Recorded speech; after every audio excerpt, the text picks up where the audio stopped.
Welcome back, guys. So today I wanted to talk about GameStop once again. Previously, we touched on a lot of things that they've been going through financially, issues with management, their CEO dropping out of the position after just 3 months on the job, investors demanding answers and a course of action, really wanting to know what the heck's going on with the future of this company. Their profits have been dipping, a lot of craziness has been going on. And it has been confirmed from GameStop themselves that they are seeking a buyer. They don't want to give any details or comments on it any further until the time is right. But they have said that possibly nothing could come of this, but if something does, they will make an announcement.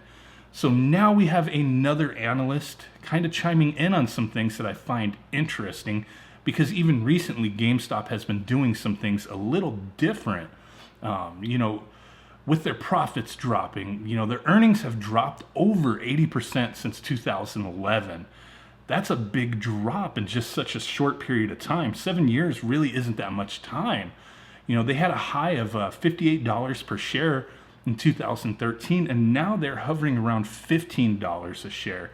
It's up a little bit. It went up a little bit when the news broke that they were seeking a buyer, because that is something that could be a positive thing for GameStop and its investors. But now with this other analyst from Jefferies, they're talking about some things that, like I said, I find interesting, because GameStop has rolled out some new stuff in some locations, mainly in their Think Geek locations. If you didn't know, GameStop does own Think Geek, and they're big into just collectibles. I mean, they have done like NES Classic, SNES Classic bundles before, which kind of seemed a little shady when everything was kind of getting hot at the moment and people couldn't find these devices. They were bundling them up with a bunch of nonsense. But mostly Think Geek sells collectibles. And in, I believe it's about 40 stores they've rolled out selling comic books. And this is very recent. They're testing this out. But there's an issue with that as well, because the comic book industry has also been declining a bit and a lot of stores have closed. But with GameStop's issue, the biggest thing that's hurting them financially is digital sales. Who the heck goes to GameStop to buy games digitally? Almost no one. Who goes to GameStop? People buy physical media from GameStop, or they trade in games, or they buy used games. A lot of people love GameStop. A lot of people hate GameStop. It doesn't really matter which way, you look at it. It's, the future of the business here is relying on certain things. And with the possible buyout and the direction that they're going or looking at going, there are certain things that I think could help benefit their business if they're bought out, or if they just stay, owned the way they are. They've made a lot of mistakes. They bought a bunch of AT&T mobile stores, like little standalone shops, and they got into that mobile selling, cell phone selling business, and that was bunk. That was ridiculous. They lost their ass on that one, big time. So not as many people are buying into that as they used to, or buying cell phones. So that was a bad business decision. But the way I'm looking at it, and the way this analyst is talking, is GameStop needs to get out of the business of selling games. Now, if they got out of the business of selling games, would they still be called GameStop? I don't know. But it does make sense, because their collectible sales through GameStop and through ThinkGeek have been strong. They've been making a profit off of that, but just not enough to hold the company together. Now, this analyst is talking about just GameStop needing to focus on selling consoles and just building a community, and building up that collectible world, and doing stuff like that. And that makes a lot of sense when you really look at it, because we've lost a lot of stores over the years. There's really not many places to buy collectibles. You can go online and whatnot, but a lot of people do prefer to go look at that kind of stuff in person and see what they're getting themselves into.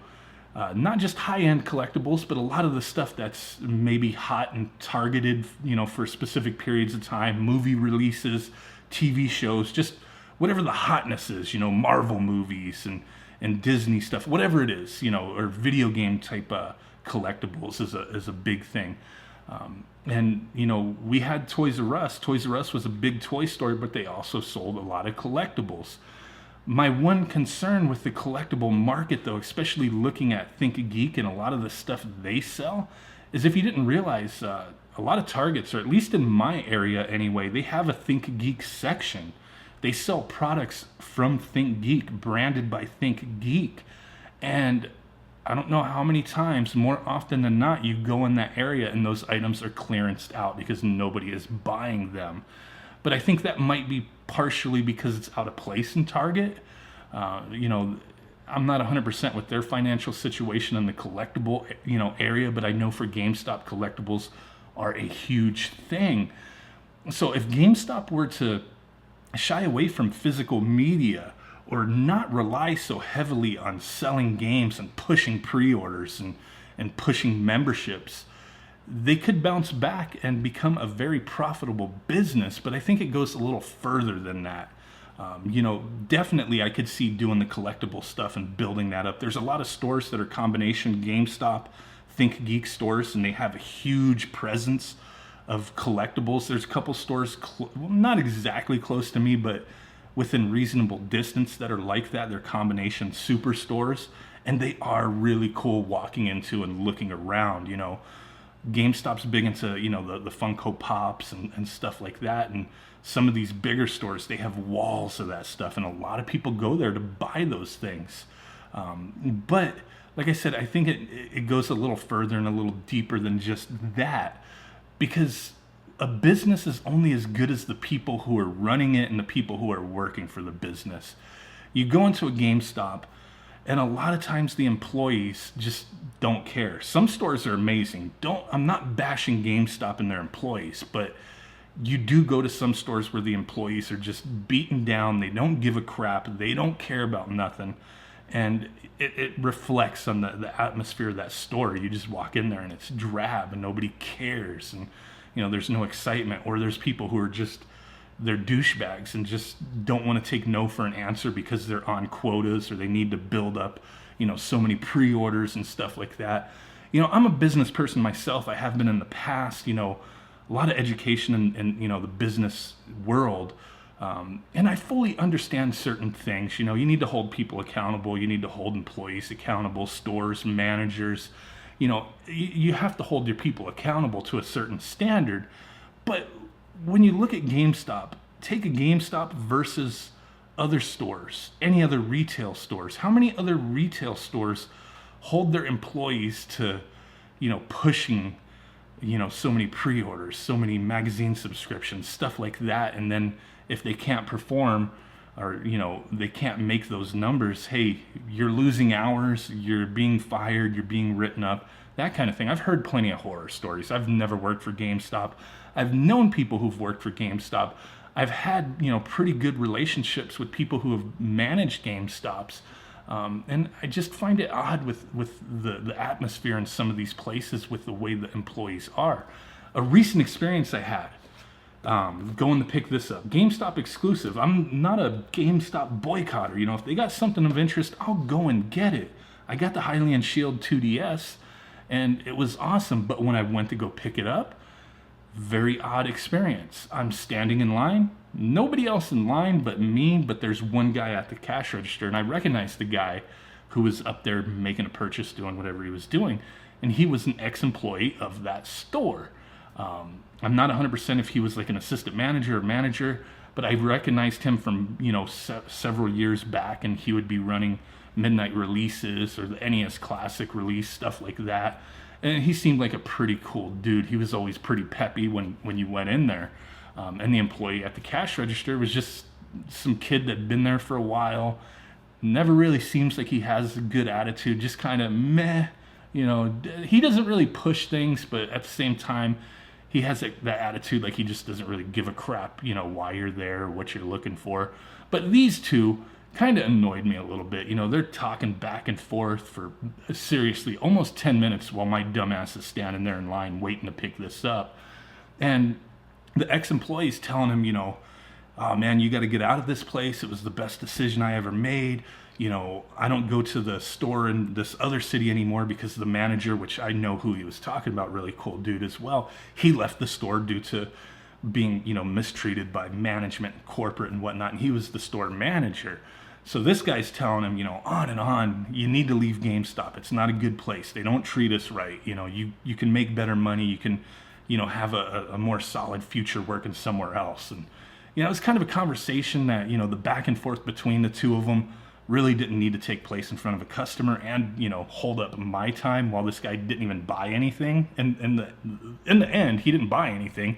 He was just there conversing with the employee, just, talking down about the company and why he shouldn't work there anymore, like so many others he knows. And it just kind of, it sucked to be in the store at that time and listen to that stuff, because really it's not a conversation you should have out in the open. It definitely was initiated by the customer ex GameStop employee, so can't really blame the actual employee, but he did partake in the conversation and, held up my time. But that kind of vibe, it's I've seen it so many times. And if, back to the point of, if you have happy employees, you're paying them decently well, it may not be the highest skilled job, but, pay them a decent wage, for the work they do. Don't hold them accountable to certain things that are out of their control. Pre-orders, pushing magazines. Sure, if you pump it out and push and push and push, out of 100 times, you may get a handful of people, whereas if you didn't push it at all, you wouldn't get anybody. But that needs to be kept into consideration with the employees, in my opinion. This is my opinion, because once that pressure and that nonsense is taken off of the employees, you're not holding them, they're not making commission. I know there's certain bonus aspects for management and certain things like that, but the employees, what are they really getting out of this other than being able to keep their job, possibly? So once that pressure is eliminated and it becomes a better atmosphere for the employees, it just becomes a better place in general, a better place for customers to shop, a better place for people to work. And just, you would see the fruits of that labor of treating your employees properly. It just would spread. They'd be happier. Customers would be happier. I think that's really where it needs to begin. Definitely shying away from the game sales could be something that makes sense, but definitely your GameStop, you're going to be selling games, but take that pressure off and, diversify into other things, build up more, do the comic book thing. I think that's kind of cool, build it into, not necessarily a hobby shop. I don't know the word for it, but like a game shop, a comic shop, a combination of things. There's so many comic stores that I remember going to and still exists to this day. There's a comic shop just a couple cities away from me that I've been going to since I was a teenager. And, they do so much stuff. They used to just do comic books, and then a little bit of like role-playing game stuff and, Magic the Gathering, Pokemon, the card games. They did some sports collectibles too a little bit. When Beanie Babies were hot, they were selling Beanie Babies out the ass. And then once that wasn't hot, they moved on to the next thing. And they have prospered doing what they do. They, got into a bigger location. They've diversified with a lot more stuff, bringing in what's hot, getting rid of what's not, expanding on certain things they know people are looking for with collectibles and books and just all that stuff. And I could see GameStop being something similar to a diversified comic book shop, selling video games, comics, collectibles. Damn flies. The hell you guys come from, man? You almost ate my head. But, that's the thing, shying away from relying on the game sales, because it's just it's a moot point now. It's just so many people are just embracing digital that those of us, myself included, who prefer physical, there's plenty of places to go. But if your core audience is going there just for games, and most of them will buy digital, they might not be going there as often as they would like, or as they would like anyway. But if you were building up that diversity of products you sell, collectibles and other things, I think that could be pretty cool, and definitely, make a GameStop be a prosperous business and something that people really enjoy going to. I definitely hope for the best with GameStop, but I know they need to fix a lot of these issues. And to me, it really stems from the way they treat employees and the pushing of things. But financially, the business sense of it, they need to diversify in what they're doing. And the collectible market's a big thing. Like I said, Toys R Us and a lot of other places that were selling collectibles are no longer around. GameStop can definitely capitalize on that, and I think it's pretty interesting. So we'll definitely have to wait to see, with the way the stocks are now. Like I said, $58 a stock 5 years ago, and now around $15. The the analysts are saying it's possible, $18 pretty soon here, but you definitely want to see it building up and getting higher, and the stockholders making their dividends and payouts and all that kind of stuff, however it works with GameStop. Not 100%, but definitely interesting stuff. Just wanted to talk to you guys about that, with some of the stuff these analysts are saying, GameStop needing to shy away from selling games, and where they could possibly be in the future, buyout or no buyout. They need to look at these things and make it happen, right? So appreciate you guys stopping in. Share your comments down below. I'm really curious to see what you guys have to say, what you guys think with this topic. It's one that's definitely interesting to me, and I know a lot of people as well. So appreciate you guys stopping in. Smash that like button, subscribe, do all that cool stuff. Follow me on Twitter. Check out my Patreon if you want to support the channel. We do some awesome giveaways every month and exclusive content. Definitely cool stuff. So with that said, I will catch y'all next time. Peace out, bye-bye, and boom.